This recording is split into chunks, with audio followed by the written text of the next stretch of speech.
Serious face. Happy face. Serious face. Are we recording yet?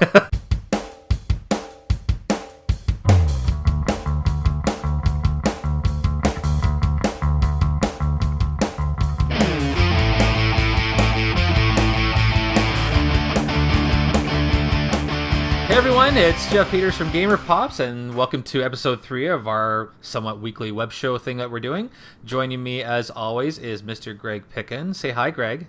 Hey folks, how you doing? Hey, and Greg, I heard we have a special guest joining us tonight. We do.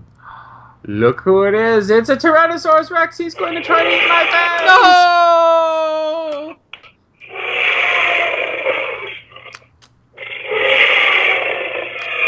Now, you may ask yourself, other than just general... Actually, I can't see there. There we go. Other than general dino awesomeness, why do I have a dinosaur with me tonight? Why do you have a dinosaur with you, besides the fact that it's totally awesome? I'm glad you asked, Jeff. Well, because this Friday, when we're recording this, Jurassic World comes out. And, I still remember the many times I saw Jurassic Park in the theater. You know, just that experience. That was one of those movies that just, like, wow. Oh, it was terrific. I remember seeing the opening weekend and just, like, being blown away. And even watching it today, like, the movie still holds up. Like, it's still phenomenal. But now, years later, we have Jurassic World, which is going to attempt to relaunch the world of dinosaurs into a whole new, hopefully better series of movies, because the Jurassic Park movies trailed off pretty quickly. Mm-hmm. But what we wanted to talk about, not just because of the movie being awesome, which we're going to go see, I'm sure. I mean, I know I'm having a date night with the wife, so that's going to be exciting. Yeah, we're going to go date night. I've forgotten what those are like. Yeah, we're going to go watch dinosaurs eat people and Chris Pratt. That's our date night. You can take the boy out of Oshawa, but you can't take Oshawa out of the boy, apparently. Yeah. But what's interesting, and we're going to get to in more detail in a minute, is that, back when Jurassic Park came out, I remember the toys in that, in the spin-off stuff being a little bit older skewed. This time out, they've really gone, like, all ages. One of the things we're really excited about in our house is Lego Jurassic World, which is going to be a playable, awesome Lego game based on all 4 movies, which includes dinosaurs that you can be. Dinosaurs you can play as. Dinosaurs you can be is not a good sentence. So that's pretty exciting, but also, to try and kind of appeal to kids of all ages who love dinos, Hasbro and their Playskool branch have brought out a whole new series of dinosaur toys under the Jurassic World name. So, Jeff, we're going to throw to a quick little video that I made with the kids where we're going to talk about not only this bad boy, but some of his dino friends. All right, let's take a look.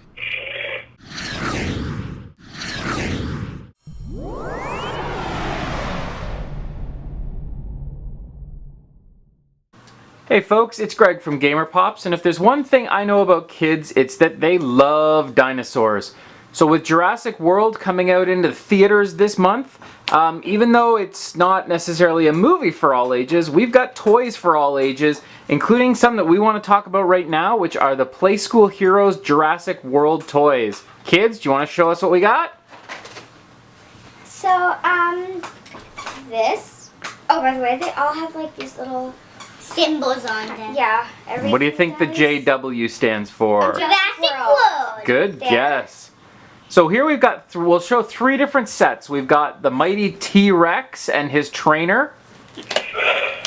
And he's got light and sound. We've got a helicopter with a claw underneath that can pick up this cute looking little Triceratops. We'll show you how it's done. And a red light comes on at the front. Yeah, okay, bring it down a little bit so we can see, and then pick him up and fly him off.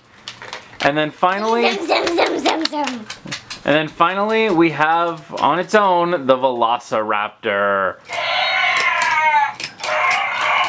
So as you can see, we've got light, we've got sound, we've got action. So there's also some smaller dinosaurs. Yeah, just pull it back a little bit, Jay. Perfect. There's also some smaller dinosaurs. There's a couple other vehicles. But really, these are a good assortment of dinosaur figures that they're not really based on the movie, as you can see. Can you show us the T-Rex there, Grayson? Can we see the side? Perfect. See, that's not really what the T-Rex looks like either in real life, as far as we know, or in the movie. But for a movie, or for a kid's dinosaur, that's a pretty sweet looking T-Rex, isn't it, guys? Yep. And when you push him forward, he can chomp, he can roar, his eyes light up. As an example. No, oh, poor pilot. Somebody just got eaten. Somebody puking. Yeah. Oh, I'm puking. So the T-Rex comes with the trainer who's got the training claw thing. Yep, the T-Rex can also bite on the Velociraptor. I'm not biting on it. I'm eating it. Here's this, and then here's the sky. By the way, if you guys want to know, only this hand moves. If you try to move this hand, it might break. Yeah, for some reason, only one arm on each of the characters moves. So the pilot, only his one arm moves, and for the trainer guy, we like to pretend he's Muldoon from the original Jurassic Park movie. And what happens to Muldoon? Remember, guys? He says He gets eaten. Yeah, he says clever girl and then gets eaten by a Velociraptor. So these are really nice toys. You know, they work well with other dinosaurs. The kids want to show off some of our older dinosaur toys. There's Imaginext, and I'm not even sure what the one is from. Grayson, do you want to show off yours? So, you know, these are a great addition to any dinosaur collection. Especially since, like these ones, they do make noise and they do move. And they've got a really cool style that works really nicely. The vehicles will also be compatible with the other Playskool Heroes figures. So Grayson's got a lot of Star Wars tucked in there somewhere. Or is it down in the garage? It's somewhere around here. Plus the Imaginext figures, which we have a lot of. So there you can see. Let's put the old dinosaurs away, guys. Yeah. So yeah, put the old dinosaurs away, please. And let's focus on the new ones. So what's your favorite part of the new Jurassic World dinosaur toys? Which one's your favorite? I like this one because it looks sweet and it makes a really sweet sound. You wouldn't want to run into him in the wild, though, would you? But he looks very nice, and I like his colors. And Grayson, who's your favorite? T-Rex. The mighty T-Rex. Of course. And my mom's favorite guy is this guy. Yep, is Muldoon. So, what do you think? What are the dinosaurs gonna do now, guys? They're gonna go on a rampage? Uh-oh. Get out of here! Alright, well, we're gonna keep playing with our dinosaurs. Hopefully we're gonna get along. This is Greg from GamerPops. Thanks Jaina, thanks Grayson. And yeah, if your little guys love dinosaurs like ours do, I would definitely recommend checking out the new Jurassic World toys. Stay tuned. Peace out. Oh no, he's gonna hit the camera! No! Yeah, you know what? I know you did really good in that video. Yeah, no, you don't need more screen time. And no, you can't eat the amiibos.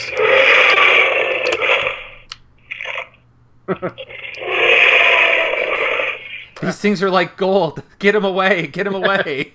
Yes, go eat something that's not incredibly rare and difficult to find. All right, I'm going to put this guy away because we're going to talk about something else that's kind of toy related, and that's Splatoon. Splatoon, yes. Finally, we got a chance to play a little bit more in the real world, not with media servers and whatnot.